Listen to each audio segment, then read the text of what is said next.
घोटाले की भी चर्चा आप कर रही हैं कि 15,000 में, ये सचमुच में अविश्वसनीय है कि कोई जो ये हो कूड़ादान हो प्लास्टिक का, उसका दाम 15,000 हो जाए, ये विश्वास करने वाली बात नहीं। किस तरीके से घोटाले पर घोटाला, घोटाले पर घोटाला, घोटाले पर घोटाला हो रहा है, कोई बोलने वाला नहीं। ये सरकार भी चला रहे हैं तो अंग्रेजी हुकूमत की तरह चला रहे हैं। फिगर्स में भी गड़बड़ी हो सकती है 300 करोड़ का डस्टबिन खरीदा गया हो, लेकिन कितना खरीदा गया वो फिगर ज़्यादा हो सकता है। फिगर अब कम बताएंगे तो वो 15-20 हज़ार का बैठेगा, और उसी में एक ज़ीरो बढ़ा देंगे तो वो आ जाएगा 1500 का। ये बिहार है और यहाँ एनडीए नीतीश जी की पहले सरकार थी और यहाँ अभी सम्राट चौधरी की सरकार है। तो यहाँ करोड़ों के शराब जो है चूहे पी जाते हैं, मैंने खबर पढ़ा था। एम्बुलेंस की कीमत कई गुना बढ़ जाते हैं, जो वही मंगल पांडे पे पहले घोटाला का आरोप लगा था। और अभी कह रहे हैं ना कि 15-15 हज़ार, it's a figure of speech, figure ये नहीं होगा, ऐसे गोल गोल घुमाया जा रहा है। अकाउंटेबिलिटी भी नहीं है, कह भी नहीं रहे हैं कि हाँ हो सकता है, गलत हुआ है। Monastic English school, a unit of Govardhan education trust.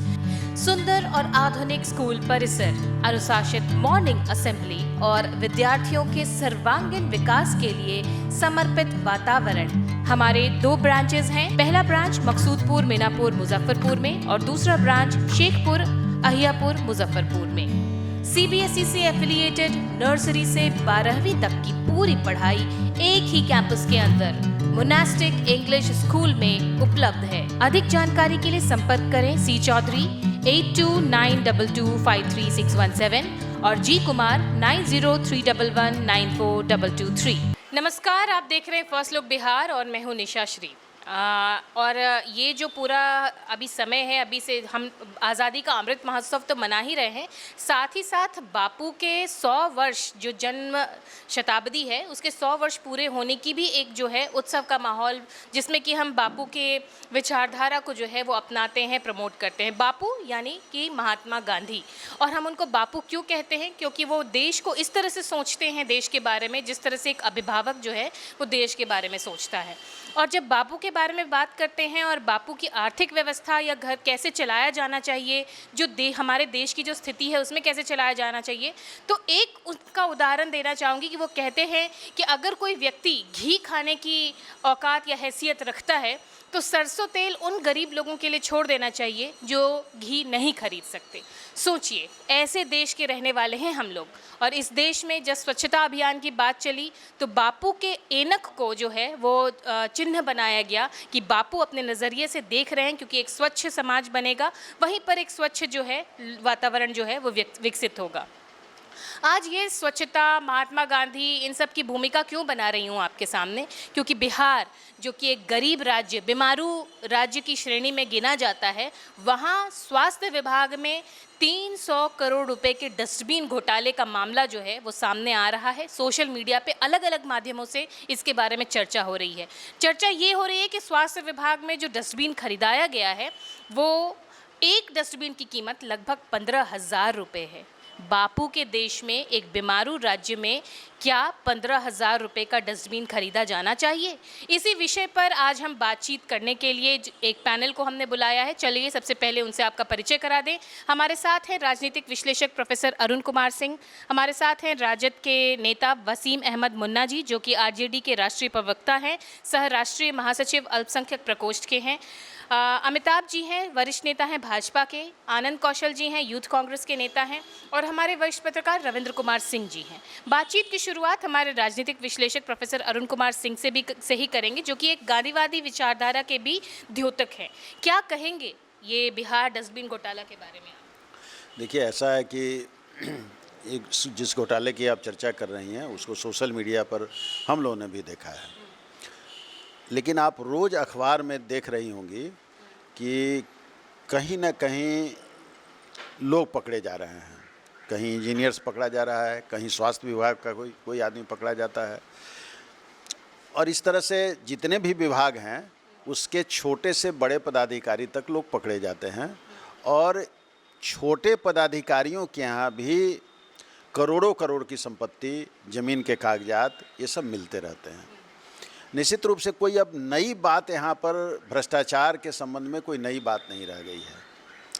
अब अभी की बात जो हम लोग कह रहे हैं, निश्चित रूप से मंगल पांडे एक भारतीय जनता पार्टी के बड़े ही वरिष्ठ नेता हैं और लगातार 2012 से वो विधान परिषद में रहे हैं। इसका मतलब है कि पार्टी में उनकी एक मजबूत स्थिति है और उसके बाद इस बार वो सिवान से विधायक भी बने हैं।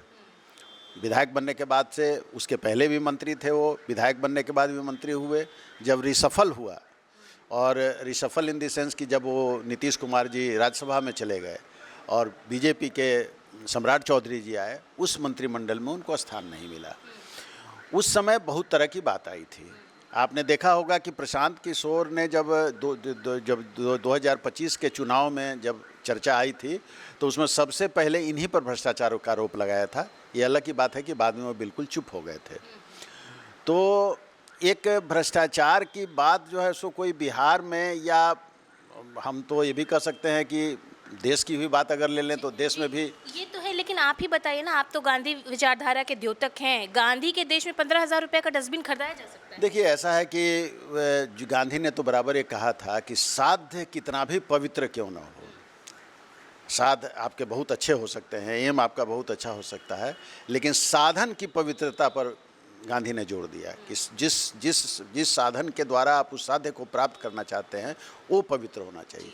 दरअसल गांधी के इस देश में, और ख़ास करके बिहार राज्य जो गांधी की प्रयोगशाला रही है उनके सत्य अहिंसा सत्याग्रह की, वहाँ पर साधन की पवित्रता बिल्कुल समाप्त हो गई है। सब लोगों ने अपना एक उद्देश्य बनाया है और उस उद्देश्य को किसी तरीके से प्राप्त करने के लिए वो करने, और उसी में अगर ये इस घोटाले की भी चर्चा आप कर रही हैं कि 15,000 में, ये सचमुच में अविश्वसनीय है कि कोई जो ये हो कूड़ादान हो प्लास्टिक का, उसका दाम 15,000 हो जाए, ये विश्वास करने वाली बात नहीं। ठीक है, वसीम जी आपके पास बढ़ते हैं। राजद के ऊपर भाजपा या एनडीए जब भी वोट लेते आई है, अगर कटाक्ष करती है तो चारा घोटाले का नाम लेती है। अब डस्टबिन घोटाले का मुद्दा उठाएंगे आप? देखिए, ये डबल इंजन की सरकार है और डबल इंजन की सरकार में आप देख रहे होइएगा किस तरीके से घोटाले पर घोटाला, घोटाले पर घोटाला, घोटाले पर घोटाला हो रहा है। कोई बोलने वाला नहीं। ये सरकार भी चला रहे हैं तो अंग्रेजी हुकूमत की तरह चला रहे हैं। अगर अंग्रेजी हुकूमत कोई अगर आगे बढ़ता, या कोई समाज के लोग हो का, या कोई नेता हो, तो इन लोगों का इतना जो समझिए कि इतना खौफ ये लोग डाल चुके हुए हैं कि कोई अगर बोलता है तो उसके बाद को इग्नोर किया जाता है या किसी जाल में उसको फंसा दिया जाता है। तो समझिए डस्टबिन घोटाले की जो बात आप कर रहे हैं, ये बहुत बड़ी बात नहीं है। समझिए इस सरकार में जो है बड़ा से बड़ा घोटाला हुआ। आप देख लीजिए मुजफ्फरपुर स्मार्ट सिटी में कितना बड़ा घोटाला हो गया, मगर कहीं पर कुछ कितना 1,000 करोड़ रुपया इस मुजफ्फरपुर में आया, मगर आप मुजफ्फरपुर में एक स्मार्ट सिटी का बूथ तक भी नजर नहीं आया कि हमारा स्मार्ट सिटी मुजफ्फरपुर में हो गया। यहाँ जिस तरीके से जो आप समझिए बायो टॉयलेट की बात उठा दीजिए, या पानी पीने का उठा दीजिए, या अभी आप जो वेपर लाइट का जो अभी घोषणा पर घोषणा हो रहा है कि इतनी वेपर लाइट आई, मगर हमको लगता है कि मुजफ्फरपुर में समझिए कि अभी तक जो सिर्फ मीडिया के माध्यम से, चैनल के माध्यम से दिखाई दे रहा है, मगर कहीं पर भी हमको लोग को ये नहीं लगा कि 4 वेपर लाइट लग जाए। तो हमको लगता है कि इस सरकार में जिस तरीके से 300 करोड़ का जो घोटाले की बात आ रही है, तो ये 100% परफेक्ट है। जिस डस्टबिन की आप बात करते हैं, हम लोग भी इस्लामपुर में रहते हैं। इस्लामपुर में प्लास्टिक का जो है समझिए कोई भी डस्टबिन ऐसा नहीं होगा जो 1,000 रुपया से ज़्यादा जो डस्टबिन दिखाया जा रहा है 1,000-1,200 रुपया होगा। तो हमको लगता है कि जो डस्टबिन घोटाला हुआ है उसमें 500 करोड़ या 300 जो समझिए कि 300 के लमसम में जो है खर्च किया गया, और जो रकम बचा है उसको जो घोटाला जो आपस में जो बंदर बांट किया गया है। तो ये लगता है कि सरकार जो है समझिए जनता का जो पैसा जो है किस तरीके से लूट लेना है, खसोट लेना है, उसको जो है कहीं का जो है उसको जो मुहैया सरकार के द्वारा से दिया जाता है वो जनता तक नहीं पहुंच पाता है, आपस में ही बंदर बांट लोग कर देते हैं। अमिताभ जी भाजपा के वरिष्ठ नेता हैं, इनसे पूछेंगे कि इतना गरीब राज्य है बिहार, इतनी सारी अभी मूलभूत सुविधाओं की आवश्यकता है, 15,000 का डस्टबिन खरीदेगी आपके लिए स्वास्थ्य विभाग? सर्वप्रथम आपके चैनल के दर्शकों को मेरा नमस्कार। मैं आपसे ही एक प्रश्न पूछता हूं कि ये जो घोटाले की बात आप कर रही हैं, इसका सोर्स क्या है? क्योंकि मैंने किसी अखबार में, किसी न्यूज़ चैनल पे ये अभी तक नहीं सुना है। तो और मैं 10 दिन नहीं था, तो इस बीच में क्या कोई खबर ऐसी आई है या आपका सोर्स सिर्फ सोशल मीडिया है? मैं आप ही से जानना चाहता हूँ। Social media. तो पहली बात कि सोशल मीडिया पर चलने वाली ज़्यादातर खबरें जो होती है वो फर्जी होती है, मेरा ऐसा मानना है। हम लोग खुद सोशल मीडिया पे एक्टिव हैं और हम लोग देखते रहते हैं कि सोशल मीडिया पे चलने वाली किसी खबर पर पूर्ण विश्वास करना मुश्किल है, वो ठीक नहीं है। दूसरी बात कि अभी कल मैंने पढ़ा सोशल मीडिया पे एक क्लिप था कि अभिजीत दीपके को निकाल दिया कॉकरोच पार्टी ने। मैं देख के समझ गया कि ये फर्जी है। तो फर्जीवाड़े का कोई बहुत महत्व हम लोग नहीं देते हैं। बहरहाल अगर आपकी बात जो सोशल मीडिया से उपजी हुई खबर या उसको मिस खबर कहिए, गलत खबर कहिए या जो भी हो, अगर वो सही है तो हमारी सरकार उस पर निश्चित रूप से जांच करेगी उसका, और जो दोषी होंगे उनको दंडित किया जाएगा। रही बात इनकी बगल वाले जो बैठे हुए हैं आरजेडी के प्रवक्ता, तो इन लोग ने और जो इनके सहकर्मी हैं कांग्रेस के लोग, ये लोग अभी पिछले 2024 के लोकसभा चुनाव से सोचे कि किसी भी प्रकार से जब बीजेपी की सत्ता को, एनडीए की सरकार को उखाड़ फेंकना मुश्किल है, तो इन लोगों ने विशुद्ध रूप से अफवाहों को फैलाने का काम किया कि अफवाहों के नाव पे सवारी करके ये लोग अपनी नैया पार लगा लेंगे। इसलिए मैं फिर से कहता हूँ कि सोशल मीडिया पर चल रही बातों को आधार बनाकर हम इस चीज़ को तब तक नहीं मानेंगे जब तक इसकी पुख्ता जानकारी और जांच नहीं होती है, और सरकार अपना काम निश्चित रूप से करेगी। चूँकि हम लोग जीरो टॉलरेंस की नीति पर चलते हैं, और जब भी कोई इस ढंग की बात आती है तो हमारी ही सरकार ना उन जैसे कोई बता रहे थे हमारे समालोचक कि पकड़े जाते हैं, तो पकड़ता कौन है? हम ही लोग ना पकड़ते हैं। तो ये काम होता रहेगा, और फिगर्स में भी गड़बड़ी हो सकती है 300 करोड़ का डस्टबिन खरीदा गया हो, लेकिन कितना खरीदा गया वो फिगर ज़्यादा हो सकता है। फिगर अब कम बताएंगे तो वो 15-20 हज़ार का बैठेगा, और उसी में एक ज़ीरो बढ़ा देंगे तो वो आ जाएगा 1500 का। तो ये जांच का विषय है। ठीक है। आनंद कौशल जी, कहना है भाजपा के जो वरिष्ठ नेता हैं उनका कि अफवाह फैला रही है विपक्ष और कुछ नहीं। इनका तो ये भी कहना है कि चैनल और अखबार, तो भैया चैनल और अखबार तो अभी मोदी वंदन अधिनियम के तहत काम कर रही है। उनकी हिमाकत नहीं है कि मोदी के खिलाफ एक शब्द बोल सके। वो और राम और मोदी में किसी को चुनना होता है, जैसे चंदा चोरी वाले में हुआ तो मोदी को उन्होंने चुना। तो ये सब तो बकवास बातें हैं कि अगर सोशल मीडिया पे, तो ये भी चैनल एक सोशल मीडिया का ही है, तो इस पर ही बैठ के हम डिबेट कर रहे हैं। तो ये नहीं कह सकते हम कि सोशल मीडिया नहीं। अगर सोशल मीडिया को ही आप आधार बनाएंगे तो एक 15 साल की बच्ची ने जो गलत अपशब्द कह दिए थे प्रधानमंत्री को, तो प्रधानमंत्री खुद अपने गुंडे भेजकर उस बच्ची से माफ़ी मंगवाते हैं, उसके बाद वीडियो बना के कहते हैं जाओ मैंने माफ़ किया। तो सर ये इनका ये जो अभी आधार है, ये इस चीज़ का मतलब कोई कुछ है ही नहीं है, इसका आधार ही नहीं है। डस्टबिन घोटाला। हाँ, डस्टबिन घोटाला पे हम आते हैं। तो ये बिहार है, और यहाँ एनडीए नीतीश जी की पहले सरकार थी, और यहाँ अभी सम्राट चौधरी की सरकार है। तो यहाँ करोड़ों के शराब जो है चूहे पी जाते हैं। मैंने खबर पढ़ा था। एम्बुलेंस की कीमत कई गुना बढ़ जाते हैं, जो वही मंगल पांडे पे पहले घोटाला का आरोप लगा था। और अभी कह रहे हैं ना कि 15-15 हज़ार, it's a figure of speech, figure ये नहीं होगा, ऐसे गोल गोल घुमाया जा रहा है। अकाउंटेबिलिटी भी नहीं है, कह भी नहीं रहे हैं कि हाँ हो सकता है गलत हुआ है। बस सोशल मीडिया ऑथेंटिसिटी क्या है, तार्किक चीज़ों में नहीं आ रहे हैं, और बस डॉक्यूमेंट्स कहाँ दे पाएंगे भाई? ये आपकी कोर्ट है, आपकी सरकार है। 92,000 करोड़ में अभी तक आप जवाब दे पाएँ? कौशल विकास योजना में जो गबन हुआ उसका जवाब दे पाएँ? पीएम केयर्स फंड को कहते हैं कि नहीं जी एक संस्था है, उसके लिए हम लोग डोनेट कर रहे हैं, और उसके लिए पता नहीं इन्होंने कहाँ से, और वैसे ही 60 करोड़ के वेंटिलेटर, एक वेंटिलेटर का दाम बता के, और उस पैसे का जो है इन्होंने पता नहीं क्या किया, छीछाले दर कर दिया और सारा चीज़ हो गया। तो इस सरकार में एक से एक नगीने हैं, चाहे वो सम्राट चौधरी हो, जो सब चीज़ गुर्गा में कहूँगा कि पूरे संगठन के जो है ना, जो एक भ्रष्ट सरकार चल रही है उसके जो मुखिया हैं, उनके गुर्गे बहुत सारे हैं जिसमें मंगल पांडे भी हैं। अब बताइए ना, जितने दिनों से सरकार चल रही है लगभग ज़्यादातर समय वही मंगल पांडे ही रहे स्वास्थ्य मंत्री। अब बेचारे नीतीश जी के बेटे का डेब्यू हुआ है एज अ मिनिस्टर, तो उस टाइम ये घोटाले सामने आ रहे हैं। ये कहीं इसमें चाल भी तो नहीं है नीतीश जी के बेटे को बदनाम करने की? मैं जदयू के साथियों से ये पूछना चाह रहा हूँ। तो फाइनल चीज़ कि मैं मतलब सरकार से ये पूछना चाह रहा हूँ कि आप वेतन और पेंशन नहीं दे पा रहे हैं, उसके लिए आपको कर्ज और लोन लेने की नौबत आ रही है, और आप 15-15 हज़ार का एक डस्टबिन खरीद रहे हैं और बाद में कहेंगे फिगर मैच नहीं कर रहा है, एक ज़ीरो में भैया मतलब आप मार्केट में जाके कहिए ना ये चीज़ की 1500 की जगह 15,000 दी है, तो फिर वो आपको समझाएंगे कि ज़ीरो का क्या महत्व होता है। तो ये कोई कहने की बात नहीं है, ऐसा इसकी अच्छी से जांच होनी चाहिए, रिटायर्ड जज के नेतृत्व में जांच होनी चाहिए और पता लगनी चाहिए जड़ तक की बातें कहाँ तक है इसकी सच्चाई। हमारे वरिष्ठ पत्रकार की तरफ बढ़ते हैं और उनसे जानते हैं कि ऑथेंटिसिटी पे कहीं ना कहीं सवाल उठ रहा है इस मुद्दे की, क्या कहेंगे इस पे? मंगल पांडे से बात हुई आपकी?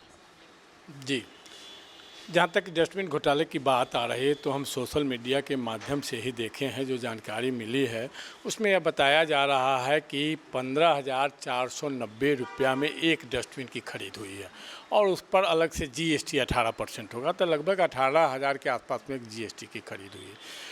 अब जहाँ तक उसकी सत्यता की बात हो तो सत्यता की बात है, लगातार सोशल मीडिया पर करीब एक सप्ताह से मामला छाया हुआ है। जब एक सप्ताह से मामला छाया हुआ है, मंगल पांडे जी से लोगों ने बात करने की कोशिश की तो उसमें भी उन्होंने कोई स्पष्ट जवाब नहीं दिया। उनके पीछे से जो लोग खड़े हुए हैं, वंदे मातरम जय हिंद का नारा लगा रहे हैं, उस चीज़ को दबा दे रहे हैं। तो इसका क्या मतलब हुआ? जब सरकार के विरुद्ध इस तरह घोटाले की बात आए, वो बड़े घोटाला की लगभग 300 करोड़ की खरीदारी के घोटाले की बात है, उस पर सरकार कोई स्पष्ट जवाब नहीं दे रही है, उसमें लोगों को मतलब क्लियर नहीं कर रही है कि आखिर क्या मामला क्या है। तो इसमें क्या सरकार की चुप्पी और स्वास्थ्य विभाग की चुप्पी निश्चित रूप से कहीं न कहीं इसमें कोई गोलमाल है। इस संबंध में आज मैंने पूर्व जो स्वास्थ्य मंत्री हैं मंगल पांडे जी से उनसे फ़ोन पर संपर्क करने की कोशिश की, लेकिन उस फ़ोन पर जवाब आया कि मैं एक उनका सहयोगी बोल रहा हूँ, कुछ देर के बाद मैं कॉल बैक करके आपसे बात करूँगा। लेकिन वहाँ से कोई हमको जवाब नहीं आया, कोई फ़ोन नहीं आया है। तो इस तरह से यह भी एक संदेह को जन्म देता है कि आखिर बात क्यों नहीं करते हैं, आखिर वो जवाब क्यों नहीं देते हैं कि उन्हीं के समय में अगर ये खरीदारी हुई है, इतने बड़े घोटाले की बात आ रही है, तो उसमें उनको निश्चित रूप से स्पष्ट कर देना चाहिए, और नहीं तो निश्चित रूप से घोटाले की बू है। उर्मिला एनजीओ के बारे में भी एक सवाल जो है वो उठता रहता है हमेशा। क्या उर्मिला एनजीओ के बारे में और मंगल पांडे के संबंध के बारे में कुछ कह सकते हैं? देखिए, उर्मिला जो एनजीओ है उसके माध्यम से बताया जाता है कि जितने डेटा ऑपरेटर की बहालियां होती है, इधर सुनने में यह भी आ रहा है कि जो उसमें गार्ड उड की बहाली भी उसी के माध्यम से है। और लोगों का यह तर्क है जो कहीं न कहीं जैसे मंगल पांडे जी के बहुत करीबी वह एनजीओ है जिससे यह खरीद जो है हो रही है, लेकिन उसमें भी की भी जो उस पर सवाल उठ रहा है तो उसमें भी कोई प्रशांत किशोर जी भी उठाए थे चुनाव के समय, लेकिन इस पर सरकार की तरफ से कोई स्पष्टीकरण नहीं आ रहा है, कोई जवाब नहीं दिया जा रहा है। तो इसका क्या मतलब हो गया? जैसे सरकार इसे स्पष्ट करना नहीं चाहती है, इसका मतलब कहीं ना कहीं कोई गड़बड़ी है जिसके कारण सरकार जैसे नहीं स्पष्ट करने। अब एक और साथियों ने जैसे बताया जो सोशल मीडिया पर सवाल, सोशल मीडिया जो है उस पर जो अधिकांश खबरें जो होती है भ्रामक है, झूठी खबर है। ठीक है, सोशल मीडिया पर हर खबर भ्रामक और झूठी खबर नहीं होती है। सोशल मीडिया कि बहुत ऐसे प्लेटफॉर्म हैं जिस पर सही खबर लोग चलाते हैं और कहीं नहीं कहीं सच्चाई भी होती है, लेकिन जो भ्रामक और झूठी खबर वाली बात भी है उससे भी हम इनकार नहीं कर सकते हैं कि कई सोशल मीडिया के ऐसे भी ग्रुप हैं जो झूठी और भ्रामक खबर चलाती है। अगर इसमें मान लीजिए अगर जो झूठी और भ्रामक खबर ही है तो सरकार की बदनामी हो रही है, तो सरकार को स्पष्ट कर देना चाहिए या झूठी और भ्रामक खबर चलाने वाले मीडिया हाउस पर सरकार प्राथमिकी दर्ज करके उनकी गिरफ्तारी क्यों नहीं करती, उन्हें कार्रवाई क्यों नहीं कर रही। चलिए, आनंद कौशल जी बताइए इस पर कि अगर भ्रामक कह रहे हैं जो सरकार में है अभी, तो आप लोग इसको उजागर करने के लिए क्या कर रहे हैं? अरे मैडम, एक छोटा सा पोस्ट मैं खुद डालता हूँ, तो आईटी अधिनियम एक्ट के पता नहीं वो कुछ दिन पहले मोदी सरकार लाई है, उसके तहत पोस्ट उड़वा देते हैं। तो अगर भ्रामक है तो पकड़ के जेल में डालिए जो भ्रामक खबर फैला रहे हैं। काहे का गृह मंत्री आपके राज्य का जो ये ऐसी भ्रामक खबरें फैलने दे रहा है? अगर भ्रामक है तो आपको सामने आना चाहिए, कहना चाहिए था। वो अलग बात है। मैं ये कह रहा हूँ कि डस्टबिन घोटाला करने वाली ये सरकार अब खुद डस्टबिन सरकार हो गई है। चुन चुन कर कचड़ों को भरा है, चाहे वो दिलीप जायसवाल हो, चाहे ये हो, चाहे सम्राट चौधरी हो। अब क्या ही इनको कहा जाए। तो इससे ज़्यादा मैं कुछ नहीं कहूँगा। बात यहाँ ये है कि चाहे स्मार्ट सिटी हो, चाहे शराब घोटाला हो, चाहे आप ये अभी जो डस्टबिन घोटाला है, एम्बुलेंस घोटाला है, सड़कें इतनी, मतलब यहाँ तो ये शहर में डी कंपनी नाम से एक चल रहा है, 55% कमीशन है मैडम। और सब लोग जानते हैं, नाम लेने से डरेंगे लोग। 55%, अगर 1 करोड़ का काम है तो मात्र 45 लाख रुपए जनता के हक में जा रहा है, 55 लाख रुपए चले जा रहे हैं। प्रतिक्रिया लेते हैं भाजपा के वरिष्ठ नेता अमिताभ जी आपसे कि अगर गलत खबर चल रही है सोशल मीडिया पे तो क्यों नहीं एक्शन लिया जाता है? देखिए, सोशल मीडिया पे अगर कोई गलत खबर चल रही है तो सरकार नियम सम्मत कार्रवाई करेगी और निश्चित रूप से करेगी। और जो लोग ये कह रहे हैं कि ये घोटाला, ये लोग मान लिए कि सोशल मीडिया पे खबर आ गई तो घोटाला हो गया, ऐसा जो कह रहे हैं और हम कह रहे हैं कि ये गलत है, क्योंकि इसकी ऑथेंटिसिटी नहीं है। तो इन लोगों को फैक्ट्स, फिगर्स, साक्ष्य के साथ आना चाहिए मीडिया के सामने। अब क्या सारी मीडिया हाउस को ही ये लोग कटघरे में खड़ा कर रहे हैं कि जो भी सरकार की बात या सरकार या वाजिब बात कर रही है वो सब गोदी मीडिया हो गई। तो यानी कि ये फर्जी खबरें यही लोग चलवाते हैं और उसको ऑथेंटिकेट ये लोग करते हैं, जबकि उसको ऑथेंटिकेट करने का काम उनका है जो ये खबर चलाते हैं। और जो भी इस ढंग की कार्रवाई, इन लोगों पे कार्रवाई होगी, अगर इस ढंग की बात आती है तो इसमें कोई संदेह नहीं है, तब तक ये लोग फैक्ट्स और फिगर्स, साक्ष्य के साथ उपस्थित हों। सर ने बोला था कि ये नहीं है, मैंने अभी सर्च किया तो आरटीआई लगाया था बेगूसराय के व्यक्ति ने। BMSICL है, Bihar medical services and infrastructure corporation की खरीद का दस्तावेज मिला था, जिसमें डस्टबिन की कीमत 15,490 प्रति यूनिट बताई गई है। दूसरा, यूट्यूब रिपोर्ट छोड़ दीजिए, मीडिया कवरेज में द हिंदू 17 अगस्त 2026 को ये छाप चुकी है। India TV, ABP live, one India आदि ने ये रिपोर्ट कर दिया है। तो इसमें आरोप भी लगाया गया है कि मंगल पांडे के स्वास्थ्य मंत्री रहते ये घोटाला हुआ है और 300 से 700 करोड़ तक बताया गया। तो द हिंदू को आप मानते हैं कि नहीं मानते हैं? इंडिया टीवी, ABP लाइव को तो हम लोग गोदी मीडिया कहते हैं, आप ही की मीडिया है, उन्होंने चलाया है। तो आप सर इस पे बताएं। ठीक है, वसीम अहमद मुन्ना जी क्या कहेंगे इस मामले पर? आगे पुख्ता सबूतों के साथ जाएंगे, आगे की कार्रवाई करेंगे? देखिए, जब तक जो है सोशल मीडिया पर कोई भी अगर खबर चलता है तो जो गलत खबर होता है उसे जनता पहचान लेता है, लोग भी जान जाता है। मगर जो ऑथेंटिक खबर होता है उसको लोग पहचानता है। तो जो तमाम जो जिस तरीके से ये घोटाले के मामला जो आ रहा है, तो बड़ा से बड़ा घोटाला जो इस सरकार में पचा दिया गया, तो ये डस्टबिन घोटाला को भी पचा दिया जाएगा किसी भी तरीके से। जो इसको भी जो है कहीं जनता तक जो है अगर जो बोलेगा उसके खिलाफ में जो है समझिए कार्रवाई होगा, या तो उसको जेल में ठूसेंगे या तो जो है समझिए उसके ऊपर अपना अंकुश। तो ये हम इससे पहले भी बोले हैं कि ये डबल इंजन की सरकार अंग्रेज़ी हुकूमत है। अगर आप बोलिएगा तो जिस तरीके से अंग्रेज के द्वारा जो आपके ऊपर कार्रवाई किया जाता था उस तरीके से कार्रवाई किया जाएगा, आप बोल नहीं पाइएगा। इसलिए जो आप देख लीजिए कि इतना बड़ा घोटाला हो रहा है, जनता हित में कोई कार्य ही नहीं हो पा रहा है, जनहित के मुद्दा में कोई बोल ही नहीं पा रहे हैं। इसलिए कि इन लोग के पास इतना बड़ा शिकंजा है कि अगर आप बोलिएगा तो आपके पीछे जो है CBI, CID समझिए तमाम चीज लगा दिया जाता है। इसलिए जो जनता अगर चाहती भी है तो अंदर रख देती है, अगर जो नेता बोलना चाहता है तो उसको जो दबा दिया जाता है। यही तो इनकी सरकार है, समझिए। ऐसा है कि 2014 से केंद्र में हमारी सरकार है, 2005 से बिहार में हमारी सरकार है NDA की, और इन पर चारा घोटाले का आरोप 1995 के आसपास से है। तो जब इनकी सरकार थी, जब सारा तंत्र इनके कब्जे में था, तब ये क्यों नहीं चारा घोटाले से अपने आप को फ्री कर पाए? और अब हमारी सरकार है तो कहते हैं कि हम ये कर लेंगे, हम शिकंजा कस देंगे, हम कर लेंगे। भाई जब आपकी सरकार थी तब तो आप खुद ही अपने आप को फ्री न कर सके। ठीक है, अभी हम मुद्दे पे रहते हैं। ठीक है, एक कहावत सुने होइएगा, बाबा मरियन तब बैद भी कहियन, वही कहावत है। जो पास्ट गुजर गया उसके पीछे आप क्यों आते हैं? जो प्रेजेंट में आप सरकार चला रहे हैं, डबल इंजन की सरकार आपकी है, इस सरकार में आप जनता हित में क्या कार्य कर रहे हैं, जनता को क्या बेनिफिट दे रहे हैं, जनता आपसे किस तरीके से नुकसान है। आज कारोबार ठप है, पूरे देश का कारोबार खत्म हो गया, समझिए। सारा कारोबार हम लोग जिस मोहल्ला में रहते हैं वो कारोबार का पूरे बिहार का नंबर 1 माना जाता है, सूतापट्टी या इस्लामपुर। आज आप देख लीजिए कि वहां जो काम करते तो उन लोगों को हटा दिया गया।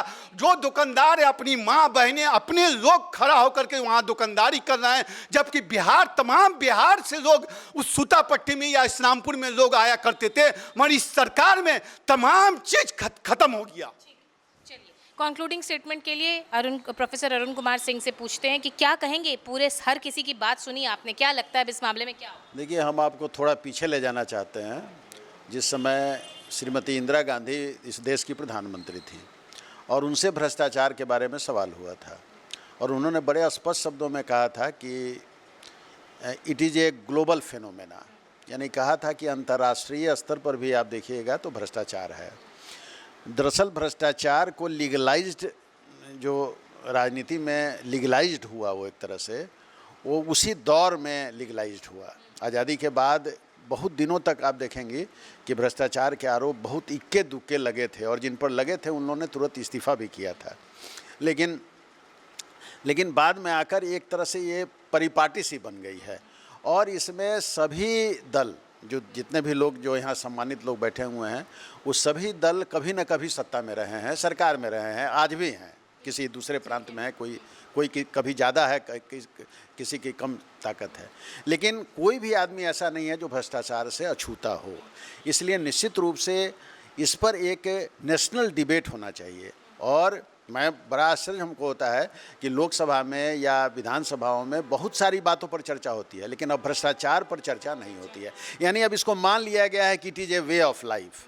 तो निश्चित रूप से इस पर एक विचार होना चाहिए, गहन विचार होना चाहिए कि भाई आखिर क्यों हो रहा है। क्योंकि सब के आप नीट देखें, आप जो परीक्षाएं हो रही हैं उसमें पेपर लीक हो रहा है, सब नेट का भी वही, नेट का आपने देखा, तो सब के पीछे अगर आप जाएंगे तो भ्रष्टाचार है। यानी पैसे के प्रति हमारी इतनी आसक्ति बढ़ गई है कि हम 2-3 पुस्तों के लिए पैसा जमा करके रख देना चाहते हैं। तो निश्चित रूप से ये बहुत ही डिबेट वाली स्थिति है और सारे पॉलिटिकल पार्टीज को बैठकर इस पर विचार, चूँकि भ्रष्टाचार जो है वो विकास के रोड मैप को बिल्कुल खंडित करता है, मेरा ये विश्वास है।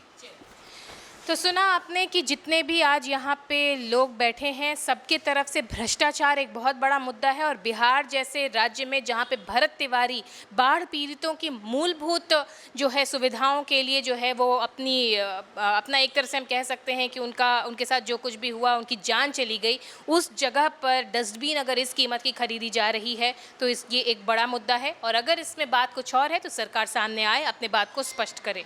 फिलहाल के लिए इस चर्चा को हम यहीं देते हैं विराम। जितने मेहमान हमारे साथ स्टूडियो में हैं उनको हम देंगे बहुत बहुत धन्यवाद और इसी के साथ इस चर्चा को हम यहीं पर देते हैं विराम। आप बने रहिएगा हमारे साथ। आप देख रहे थे फर्स्ट लुक बिहार। धन्यवाद। डी फार्मा स्टूडेंट्स, अब हो जाइए तैयार। आपके लिए है बहुत अच्छी खबर कि अब केवल डी फार्मा स्टूडेंट्स को ही मिलेगी फार्मासिस्ट की जॉब। तो ये कोर्स करने के लिए आपके पास है 2 choices. DPS group of institutions के किसी भी कॉलेज में एडमिशन लेकर के आप घर बैठे कर सकते हैं ऑफलाइन कोर्स या फिर आप कर सकते हैं ऑनलाइन क्लासेस। और उससे भी अच्छी बात ये है कि डीपीएस ग्रुप के कॉलेजेस जो कि हैं इन 5 शहरों में, रांची, दुमका, देवघर, मुजफ्फरपुर और सीतामढ़ी, इन 5 शहरों के किसी भी कॉलेज में एडमिशन लेकर आप किसी और शहर में बैठ करके ये कोर्स कर सकते हैं। आपको कॉलेज के नाम और डिटेल्स मिल जाएंगे वीडियो स्क्रीन पर और बाकी किसी जानकारी के लिए दिए गए नंबर पर कॉल करें। तो मुझे कमेंट सेक्शन में बताना ना भूलें कि आखिर आप किस शहर में एडमिशन ले रहे हैं।